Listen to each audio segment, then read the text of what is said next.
A brief history of Fort Stevens. At the mouth of the Columbia River on the Oregon coast, Fort Stevens stood for more than eight decades as a silent guardian of one of the Pacific Northwest's most vital waterways. From the Civil War through the Cold War, the fort evolved alongside American coastal defense strategy, transforming from simple earthworks into one of the most heavily armed fortifications on the West Coast. Construction of the fort began in 1863 during the American Civil War, when federal authorities feared that foreign naval powers might threaten commerce entering the Columbia River. Early defenses consisted of earthen embankments and smoothbore cannons designed to deter wooden warships. In 1865, the installation was formally named Fort Stevens in honor of General Isaac Ingalls Stevens. Though the Civil War ended without any attack on the Columbia River, the fort remained an active military post, reflecting the continued strategic importance of the Columbia River's entrance. For several decades after the war, Fort Stevens maintained a modest garrison. The guns were periodically upgraded, but by the 19th century, rapid advances in naval technology made the original fortifications obsolete. In response, the United States undertook a massive modernization program of coastal defenses. Between 1896 and 1904, Fort Stevens was almost entirely rebuilt in reinforced concrete. New batteries armed with powerful disappearing rifles and heavy mortars were constructed to engage armored warships approaching from the Pacific. These batteries included Lewis, Walker, Mishler, Russell, Clark, and others. This formed a coordinated defense network with Fort Canby and Fort Columbia across the river in Washington, collectively guarding the Columbia's entrance. During World War I, Fort Stevens was fully manned, though it saw no combat. Some of its artillery pieces were removed and shipped overseas to support American forces in Europe.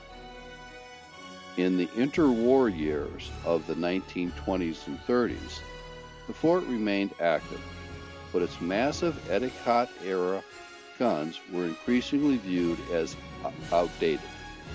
The post became a place of training and readiness rather than an active battlefield position.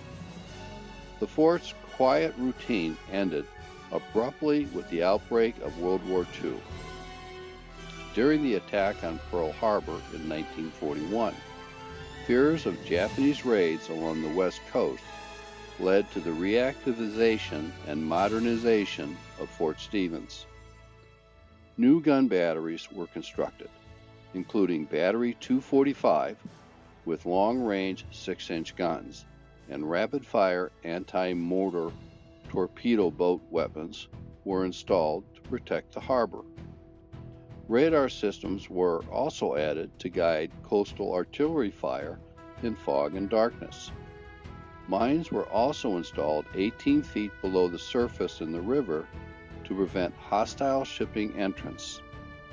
By 1942, Fort Stevens housed more than 2,800 soldiers, making it one of the largest military installations in Oregon at the time.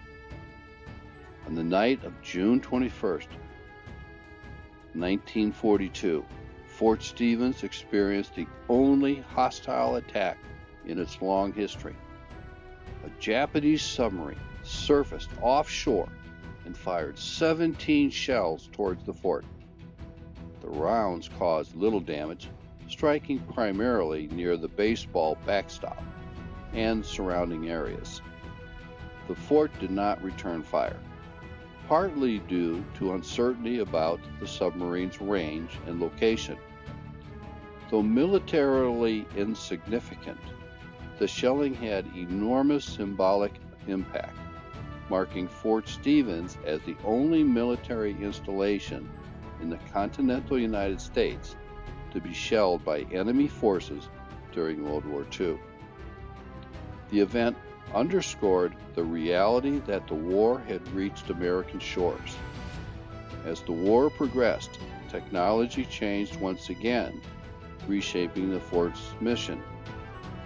In 1944, radar-guided artillery had become standard, and Fort Stevens' new system reflected this shift. After the war ended, however, fixed artillery quickly fell out of favor. In 1947, the U.S. Army officially decommissioned Fort Stevens. Its massive guns were removed or scrapped, and many of its buildings were sold or abandoned. Yet the site's military role did not end entirely with the closure of the fort. During the early years of the Cold War, from 1950 to 1952, the U.S. Air Force briefly reactivated the area as a temporary radar station. The installation's purpose was early aircraft detection and ground-controlled interception, part of a hurried national effort to establish an air defense network against potential Soviet attack. Once permanent radar facilities were completed elsewhere, the Fort Stevens site was shut down.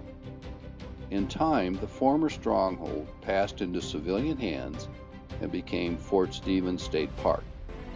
Today, visitors walk through concrete gun emplacements, bunkers, and tunnels that once bristled with artillery.